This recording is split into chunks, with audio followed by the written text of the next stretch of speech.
아침 햇살이 작은 창문으로 스며드는 그 집에서 70대 중반의 박할아버지와 할머니는 매일을 평범하게 시작했습니다. 30년 전 젊은 시절 두 손 가득 굳은 살을 만들며 모은 돈으로 장만한 이 집은 그들에게 단순한 건물이 아니었습니다. 비가 오는 날이면 새는 곳을 막아가며 추운 겨울이면 연탄을 갈아가며 지켜온 보금자리였습니다. 박할아버지는 새벽 5시면 어김없이 일어나 마당을 쓸었습니다. 벽돌로 쌓은 담장, 손수 심은 감나무, 할머니가 가꾼 작은 채소밭까지. 이 모든 것이 그들의 인생 그 자체였습니다. 여보, 우리 집 참 좋지 않소? 할머니가 빨래를 널며 웃으면 할아버지도 덩달아 미소를 지었습니다. 그럼 우리가 평생 고생해서 마련한 집인데. 그런데 언제부턴가 두 사람의 대화에 걱정이 스며들기 시작했습니다. 우리 죽고 나면 이 집은 어떻게 될까? 할머니의 물음에 할아버지는 잠시 생각에 잠겼습니다. 세금 문제, 상속 문제, 복잡한 법적 절차들. 공부를 많이 하지 못한 그들에게는 너무나 어려운 이야기들이었습니다. 그러던 어느 날 큰아들 박민수가 찾아왔습니다. 아버지, 어머니. 제가 생각해보니까 집을 미리 제 명의로 바꿔놓는 게 좋을 것 같아요. 나중에 상속세도 많이 나올 테고 절차도 복잡하잖아요. 아들의 말에 노부부는 고개를 끄덕였습니다. 효자로 소문난 아들이 하는 말이니 틀림없을 거라 생각했습니다. 그런데 정말 괜찮을까? 할머니가 조심스레 물었습니다. 물론이죠, 어머니. 제가 언제 부모님을 버렸습니까? 집은 제 명의가 되더라도 부모님께서 계속 사시는 거예요. 오히려 더 편해지실 거예요. 아들의 확신에 찬말에 노부부의 마음도 놓였습니다. 며칠 후 등기소에 가는 길. 할아버지는 가슴이 두근거렸습니다. 평생 자신의 이름이 적힌 등기부등본을 아들 이름으로 바꾸는 일. 단순한 서류 작업이었지만 왠지 인생의 큰 전환점 같은 느낌이 들었습니다. 이게 맞는 일이겠지. 속으로 되뇌며 도장을 찍었습니다. 집으로 돌아오는 길 할머니가 말했습니다. 여보, 이제 우리도 마음이 편해지는 것 같아요. 아들이 책임져 주겠다니까요. 할아버지도 고개를 끄덕였습니다. 그래, 늙어도 지붕 하나는 있어야 한다고 했는데 이제 그 지붕을 아들이 지켜줄 테니 더 든든하지. 그날 저녁 온 가족이 모여 식사를 했습니다. 아버지, 어머니 정말 감사합니다.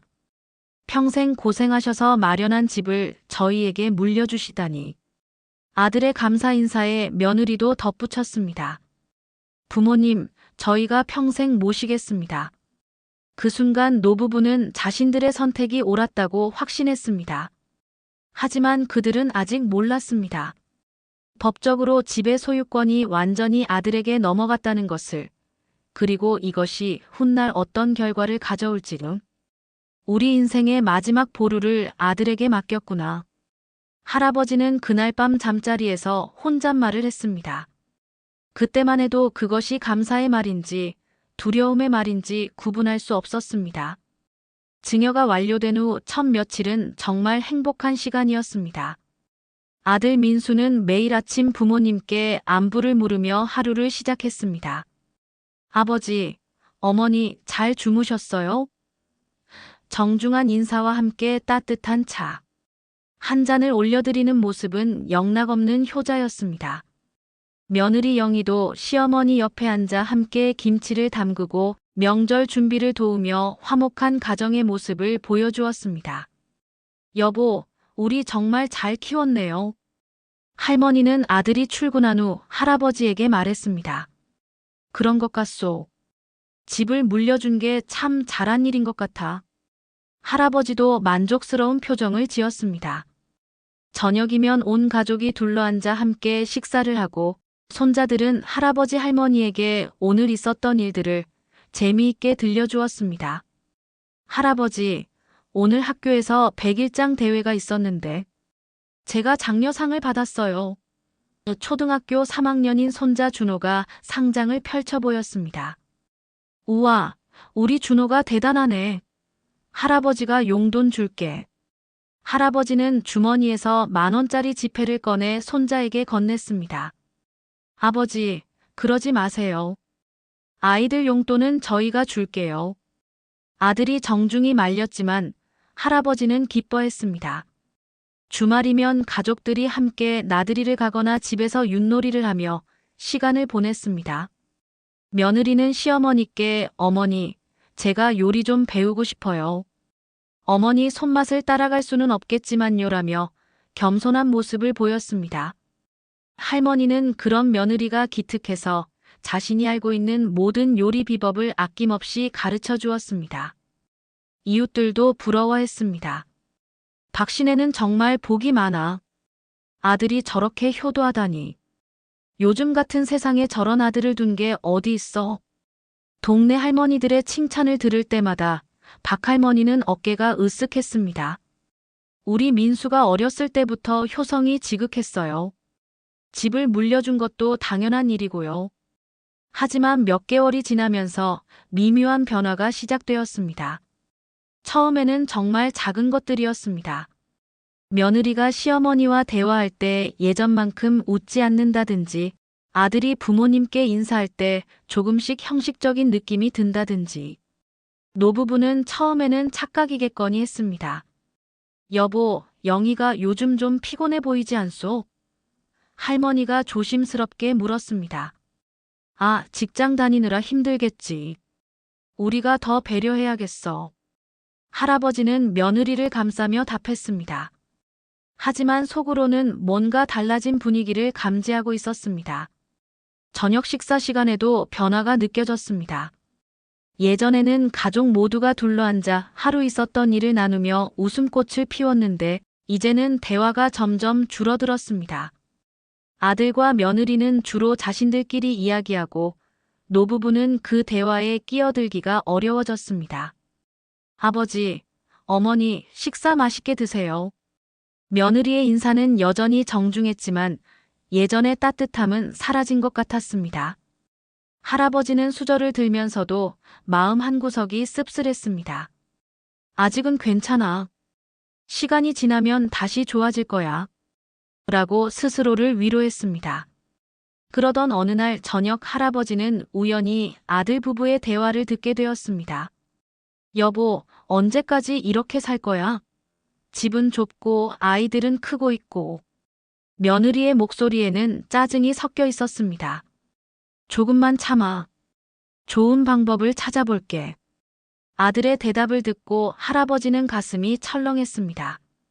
계절이 바뀌고 경기가 어려워지면서 아들의 사업도 차츰 기울기 시작했습니다. 민수는 작은 건설회사를 운영하고 있었는데 건설 경기 침체로 수주가 줄어들었습니다. 집에 돌아오는 아들의 표정은 날이 갈수록 어두워졌고 며느리 영희도 덩달아 예민해졌습니다. 예전에는 웃음소리가 끊이지 않던 집안 분위기가 점점 무거워졌습니다. 여보, 이번 달 카드값이 또 늘었어요. 영희가 가계부를 들여다보며 한숨을 쉬었습니다. 알겠어. 내가 뭔가 방법을 찾아볼게. 민수의 대답은 항상 같았지만 해결책은 쉽게 나오지 않았습니다. 전기요금, 수도요금, 각종 공과금이 밀리기 시작했고 아이들 학원비도 부담이 되었습니다. 할아버지와 할머니는 이런 상황을 눈치채고 있었습니다. 우리도 뭔가 도움이 되어야 하는데. 할아버지는 자신의 작은 연금으로라도 생활비의 보탬이 되고자 했습니다. 민수야, 우리 연금으로라도. 하지만 아들은 고개를 저었습니다. 아니에요, 아버지. 그런 건 신경 쓰지 마세요. 하지만 실상은 달랐습니다.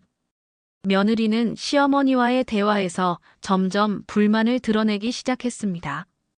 어머니, 요즘 생활비가 너무 많이 나가요. 어르신들 병원비, 약값도 만만치 않고. 돌려서 하는 말이었지만 할머니에게는 따가운 가시처럼 들렸습니다. 영희야, 우리가 부담이 되나? 그럼 우리가. 아니에요, 어머니. 그런 뜻이 아니라. 며느리는 황급히 변명했지만 이미 할머니의 마음에는 상처가 났습니다. 그날 밤 할머니는 할아버지에게 털어놓았습니다. 여보, 우리가 짐이 되는 것 같아요. 무슨 소리야? 우리 집인데 무슨 짐이야? 할아버지는 화를 내며 말했지만 속으로는 불안했습니다. 상황은 점점 더 악화되었습니다. 아들의 사업 자금이 부족해지자 집을 담보로 대출을 받아야 한다는 이야기까지 나왔습니다. 아버지, 죄송하지만 집을 담보로 잠깐 대출을 받아야겠어요. 사업이 좀 어려워져서요. 민수의 말에 할아버지는 가슴이 답답했습니다. 집이 4명이니까 내 맘대로 하렴. 하지만 조심해야 해. 며칠 후 은행에서 대출 승인이 났다는 소식을 들었습니다. 몇 천만 원의 큰 돈이 집을 담보로 나왔습니다. 이제 좀 숨통이 트일 거예요. 아들의 말에 안도했지만 할아버지는 왠지 불길한 예감을 떨칠 수 없었습니다. 집이 담보에 잡혔다니. 이게 맞는 일일까? 대출을 받은 후에도 상황은 나아지지 않았습니다. 오히려 매월 대출 이자를 갚아야 하는 부담까지 생겼습니다. 며느리의 불만은 더욱 노골적으로 드러났습니다. 이 좁은 집에 6식구가 살려니 너무 답답해요. 아이들도 크고 있는데. 그럼 어쩌자는 거야? 아들이 짜증스럽게 답했습니다. 할머니는 며느리의 눈치를 보게 되었습니다. 빨래를 넣을 때도 청소를 할 때도 심지어 텔레비전을 볼 때도 눈치가 보였습니다. 우리가 없으면 저들이 더 편하겠구나. 그런 생각이 들 때마다 가슴이 아팠습니다. 할아버지도 마찬가지였습니다. 예전에는 당당히 앉아있던 거실 소파에서도 이제는 어색함을 느꼈습니다. 어느 날 저녁 온 가족이 모여있는 자리에서 며느리가 말했습니다. 여보, 우리 정말 심각하게 얘기해봐야겠어요. 이렇게는 못 살겠어요. 아들은 부모님을 힐끗 보더니 나중에 얘기하자고 했습니다. 하지만 그 나중에가 곧 노부부에게 청천벽력 같은 소식을 가져올 줄은 그때만 해도 몰랐습니다. 그날 밤 아들 부부의 방에서 들려오는 대화는 더욱 격렬했습니다. 언제까지 이렇게 살 거야? 아이들 교육비, 생활비, 부모님 병원비까지. 우리 살림이 감당이 안 돼. 그럼 어쩌자는 거야? 내 부모님인데. 방법이 있잖아. 요양원이든 뭐든. 더 이상 듣고 있을 수 없어서 할아버지는 귀를 막았습니다. 그날은 11월의 쌀쌀한 아침이었습니다. 할아버지와 할머니는 늘 그랬듯이 일찍 일어나 마당을 정리하고 있었습니다. 감나무에서 떨어진 마지막 낙엽들을 쓸어 모으는 할아버지의 모습에는 여느 날과 다름없는 평온함이 있었습니다. 하지만 집안의 분위기는 사뭇 달랐습니다. 며느리는 아침 일찍부터 짐을 정리하고 있었고 아들은 전화 통화를 하며 어디론가 나갈 준비를 하고 있었습니다. 아버지, 어머니, 잠깐 말씀 좀 드릴 게 있어요. 민수가 부모님을 거실로 불렀습니다. 평소보다 경직된 표정, 떨리는 목소리에서 심상치 않은 기운이 느껴졌습니다. 무슨 일이야, 민수야? 할아버지가 물었습니다. 아버지, 어머니, 정말 죄송하지만 저희가 좀 힘들어서요. 힘들다니 무슨 소리야? 할머니가 불안한 표정으로 물었습니다. 민수는 한참을 머뭇거리더니 입을 열었습니다. 사업이 완전히 망했어요. 대출금도 못 갚겠고 이 집마저 경매에 넘어갈 상황이에요. 그래서 저희가 작은 전셋집으로 이사를 가야 해요. 청천벽력 같은 소리였습니다. 그럼 우리는 어떻게 하라는 거냐? 할아버지의 목소리가 떨렸습니다. 아버지, 정말 죄송해요. 하지만 전셋집이 너무 작아서 6식구가 들어갈 수가 없어요. 게다가 제가 지금 신용불량 상태라서. 아들의 말은 점점 작아졌습니다. 며느리는 옆에서 고개를 숙이고 있었지만 때론 시어머니를 흘끗 바라보는 눈빛에서 안도감 같은 것이 느껴졌습니다. 그래서 부모님께서는 다른 곳에 계셔야 할 것 같아요. 결국 나온 말이었습니다. 할머니는 그 말을 듣는 순간 머리가 하얗게 변하는 것 같았습니다. 다른 곳이라니. 우리가 어디를 가? 요양원이나 아니면 잠시 친척 댁에라도. 아들의 목소리는 점점 더 작아졌습니다. 요양원? 할아버지가 벌떡 일어섰습니다. 우리가 뭘 잘못했다고 요양원에 가야 하는 거냐? 이 집은 우리가 평생 고생해서 마련한 집이야. 내 명의로 바꾼 건 너를 믿고 한 일이지. 우리를 쫓아내라고 준 게 아니야. 할아버지의 목소리는 분노와 절망으로 떨렸습니다. 아버지, 목소리 낮추세요. 이웃들이 듣겠어요. 며느리가 처음으로 입을 열었습니다. 이웃들이 뭐가 중요해? 우리가 지금 집에서 쫓겨나는 마당에.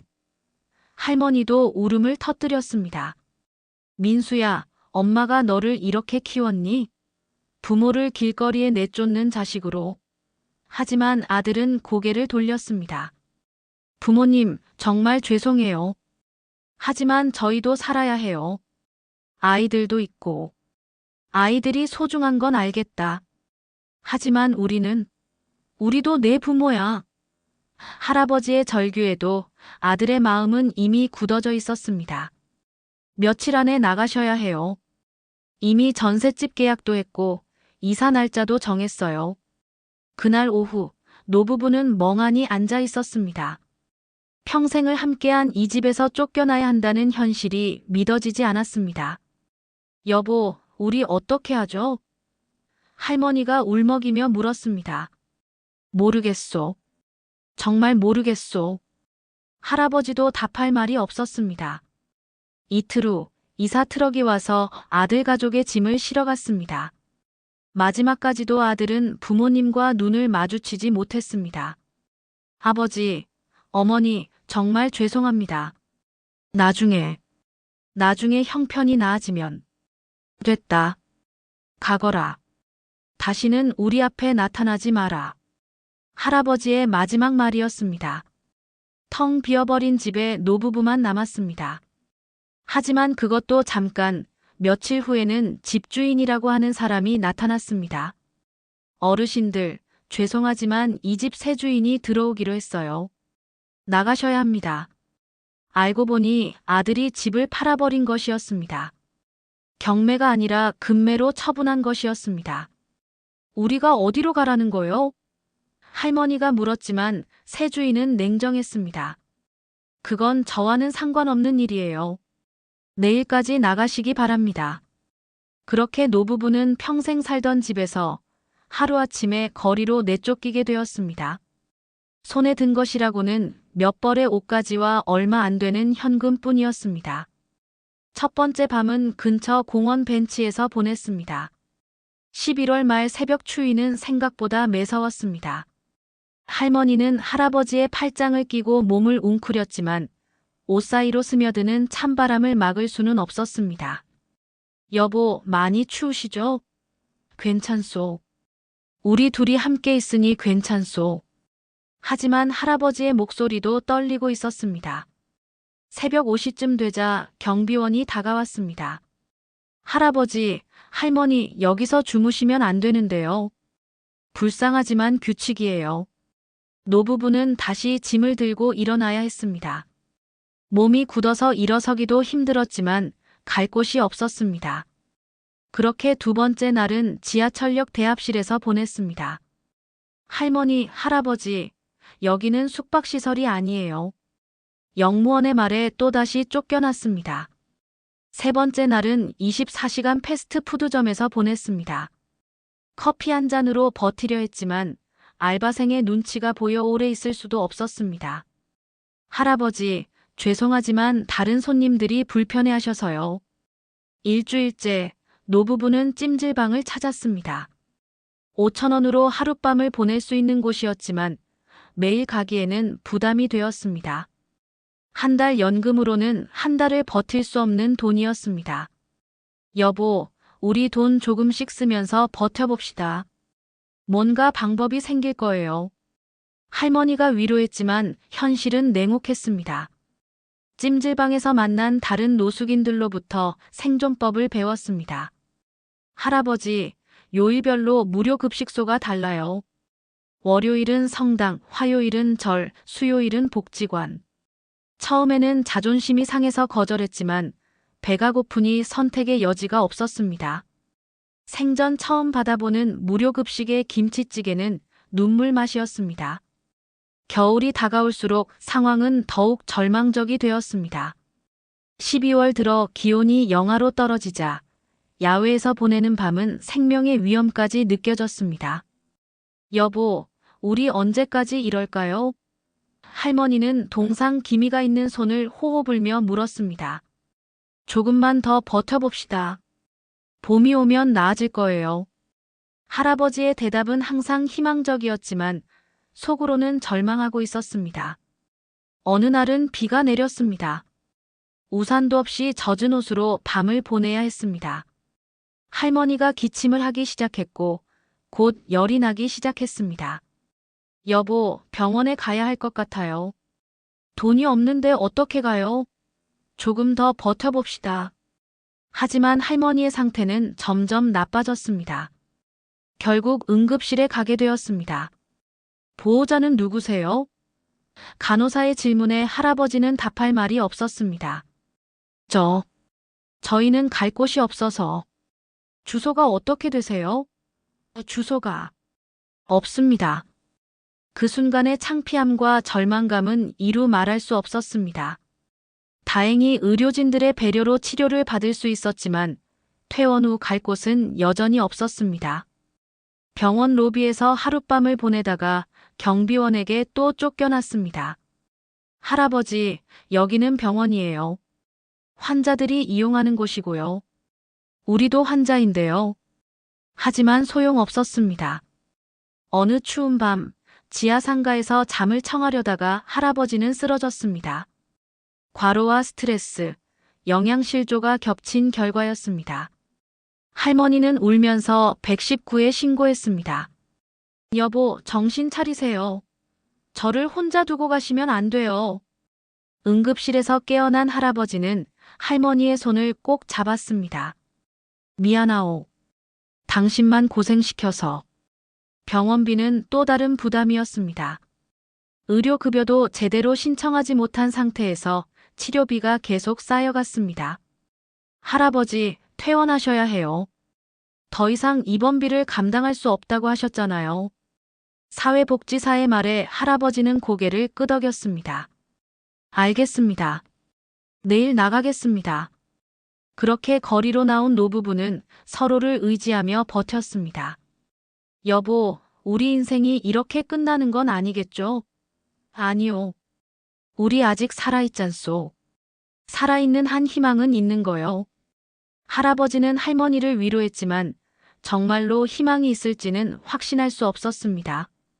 거리에서의 생활이 석 달째 접어들면서 노부부는 법적으로 자신들이 할 수 있는 일이 있는지 알아보기 시작했습니다. 동사무소를 찾아가 상담을 받아보려 했지만 복잡한 절차와 서류들 때문에 쉽지 않았습니다. 할아버지, 일단 주민등록 주소지부터 정리하셔야 해요. 공무원의 말에 노부부는 막막했습니다. 주소지가 없는데 어떻게 주소지를 정리할 수 있단 말인가요? 무료 법률 상담소를 찾아간 것은 그로부터 일주일 후였습니다. 젊은 변호사가 노부부의 사연을 들은 후 안타까운 표정을 지었습니다. 어르신, 일단 증여 자체는 법적으로 유효한 상태입니다. 어르신께서 자발적으로 하신 것이고 강제나 사기가 있었다는 증거도 없어서요. 청천벽력 같은 소리였습니다. 그럼 우리는 아무것도 할 수 없다는 말인가요? 할아버지가 절망적인 목소리로 물었습니다. 방법이 아주 없는 건 아닙니다. 하지만 쉽지 않아요. 첫째, 증여계약 취소를 위한 소송을 할 수 있지만 승소 가능성이 높지 않습니다. 둘째, 부양의무 불이행으로 민사소송을 제기할 수 있지만 이것도 시간과 비용이 많이 듭니다.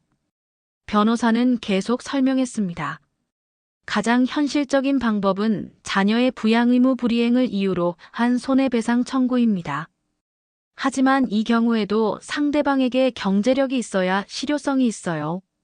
말씀 들어보니 아드님도 경제적으로 어려운 상황이시잖아요. 희망의 끈이 점점 가늘어져 갔습니다. 그럼 증여할 때 우리가 지켜야 했던 것들이 있나요? 할머니가 물었습니다. 네, 있습니다. 증여할 때 거주권을 따로 설정하셨어야 했어요. 또는 부양계약서를 작성해서 부양 조건을 명시하셨어야 하고요.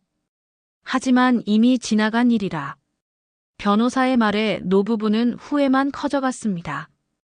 요즘은 이런 사례가 많아서 법률도 조금씩 바뀌고 있어요. 변호사가 덧붙였습니다. 2023년부터 시행된 노인복지법 개정안에 따르면 부모에게 주거를 제공하지 않는 자녀에 대한 처벌 규정이 강화되었어요. 하지만 여전히 실효성에는 한계가 있습니다. 상담을 마치고 나온 노부부는 더욱 절망적이 되었습니다. 법이 우리를 보호해주지 못한다니. 할아버지의 한숨은 깊었습니다. 여보, 그래도 뭔가 방법이 있을 거예요. 포기하면 안 되죠. 할머니는 여전히 희망을 잃지 않으려 했습니다. 며칠 후 사회복지사를 만날 기회가 생겼습니다. 어르신들 같은 경우에는 긴급복지 지원을 받으실 수 있어요. 임시거처 제공이나 생계비 지원 등이 가능합니다. 처음으로 들어보는 희망적인 소식이었습니다. 하지만 서류 준비가 복잡하고 대기 시간도 길어요. 그래도 신청해 보시는 게 좋겠어요. 긴급복지 지원 신청 과정은 정말 복잡했습니다. 소득증명서, 재산증명서, 가족관계증명서 등 각종 서류들을 준비해야 했습니다. 주소지가 없는 상황에서 서류를 받는 것도 쉽지 않았습니다. 할아버지, 일단 쉼터에 임시로라도 등록하셔야 서류 발급이 가능해요. 쉼터 등록 과정에서도 여러 어려움이 있었습니다. 대기자가 많아서 당장은 자리가 없어요. 일단 대기 명단에 올려드릴게요. 결국 몇 주를 더 기다려야 했습니다. 그동안에도 추위와 배고픔은 계속되었습니다. 드디어 임시 쉼터에 들어갈 수 있게 되었지만 부부가 함께 있을 수는 없었습니다. 남녀 분리시설이라서 따로 계셔야 해요. 평생을 함께한 부부가 헤어져야 하는 현실이 가슴 아팠습니다. 여보, 조금만 참아요. 곧 더 좋은 곳을 찾을 수 있을 거예요. 법률 전문가들은 이런 사례를 예방하기 위한 방법들을 제시했습니다. 증여할 때는 반드시 거주권을 함께 설정하세요. 그리고 부양계약서를 작성해서 구체적인 부양 조건을 명시하는 것이 중요합니다. 또한 증여를 한 번에 하지 말고 단계적으로 하는 것도 방법이에요. 하지만 이미 모든 것을 잃어버린 노부부에게는 이런 조언들이 소용없었습니다. 우리 같은 일이 다른 사람들에게는 일어나지 않았으면 좋겠어요. 할머니의 말에는 깊은 아픔이 담겨 있었습니다. 이제 여러분에게 묻고 싶습니다. 만약 여러분이 박할아버지, 박할머니의 상황에 놓인다면 어떻게 하시겠습니까? 평생 모은 재산을 자식에게 모두 넘겨주고 나서 그 자식으로부터 집에서 나가라는 말을 듣는다면 말입니다. 과연 우리는 그런 상황을 예상하고 미리 대비할 수 있을까요? 통계에 따르면 우리나라 65세 이상 노인 중 약 15%가 자녀로부터 경제적 학대를 경험한다고 합니다. 그 중에서도 부동산을 자녀에게 증여한 후 주거권을 박탈당하는 사례가 매년 증가하고 있습니다. 2023년 한 해에만 이런 사유로 무료 법률 상담을 받은 노인이 3,000명을 넘어섰습니다. 이는 빙산의 일각일 뿐입니다. 효도는 선택이 아니라 의무라고 배워온 세대에게 이런 현실은 더욱 충격적입니다. 자식을 위해서라면 무엇이든 희생할 수 있다고 생각했던 부모들이 정작 그 자식들로부터 버림받는 아이러니한 상황. 과연 우리 사회가 추구해온 가족의 가치는 어디로 간 것일까요? 노후 준비라고 하면 대부분의 사람들이 연금이나 저축을 떠올립니다. 하지만 정말 중요한 것은 삶의 존엄을 지키는 일입니다. 아무리 많은 돈이 있어도 살 집이 없고 가족의 사랑을 받지 못한다면 진정한 의미의 노후라고 할 수 있을까요?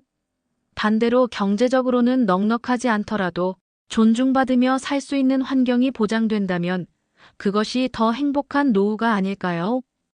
박할아버지와 박할머니의 사례에서 우리가 배워야 할 교훈은 무엇일까요? 첫째, 증여는 신중해야 한다는 것입니다. 아무리 가족이라도 법적인 보장 없이는 안전하지 않습니다. 둘째, 자녀에 대한 맹신은 위험하다는 것입니다. 경제적 어려움이나 개인적 사정으로 인해 효도의 마음도 변할 수 있습니다. 셋째, 노후 대비는 단순히 경제적인 측면만이 아니라 법적, 사회적 안전망까지 고려해야 한다는 것입니다. 그렇다면 구체적으로 어떻게 대비해야 할까요? 전문가들은 다음과 같은 방법들을 제시합니다. 우선 부동산을 증여할 때는 반드시 거주권을 함께 설정하라고 합니다. 이는 집의 소유권은 넘어가더라도 평생 그 집에서 살 권리는 보장받는 제도입니다. 또한 부양계약서를 작성해서 구체적인 부양 조건과 위반 시 대응 방안을 명시해야 합니다. 더 나아가 증여를 한 번에 하지 말고 단계적으로 하는 것도 좋은 방법입니다. 매년 일정 지분씩 넘겨주되 부양 의무를 제대로 이행하는지 확인한 후 다음 단계를 진행하는 것입니다. 마지막으로 모든 재산을 한 자녀에게만 몰아주지 말고 여러 자녀에게 분산하거나 일부는 본인이 보유하는 것도 중요합니다. 하지만 이런 방법들도 근본적인 해결책은 아닙니다. 가장 중요한 것은 가족 간의 신뢰와 소통입니다. 부모와 자녀가 노후 문제에 대해 솔직하게 대화하고 서로의 상황을 이해하려는 노력이 필요합니다. 우리 자식은 그럴 리 없어라는 막연한 믿음보다는 혹시 모를 상황에 대비하자는 현실적인 접근이 필요합니다.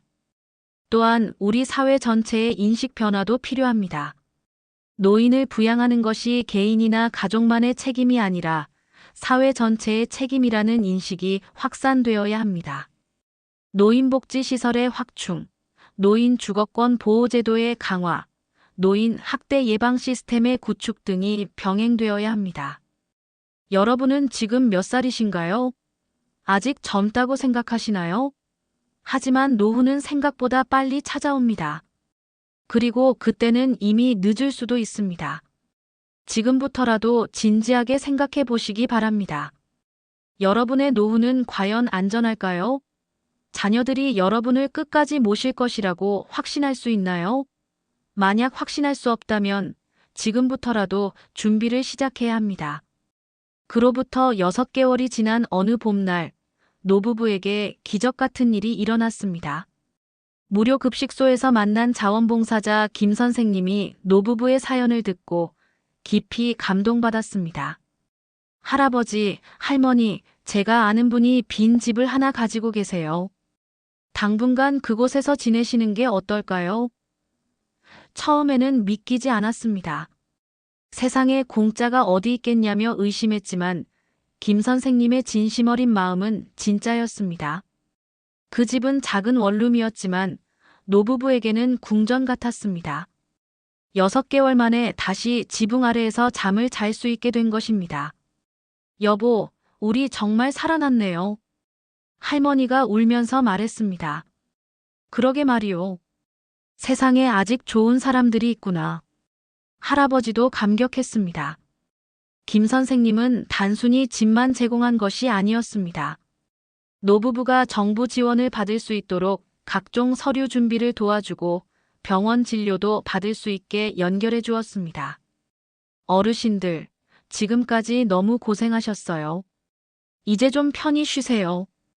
김 선생님의 따뜻한 말에 노부부는 또 한 번 눈물을 흘렸습니다. 새로운 집에서의 첫 주는 꿈만 같았습니다.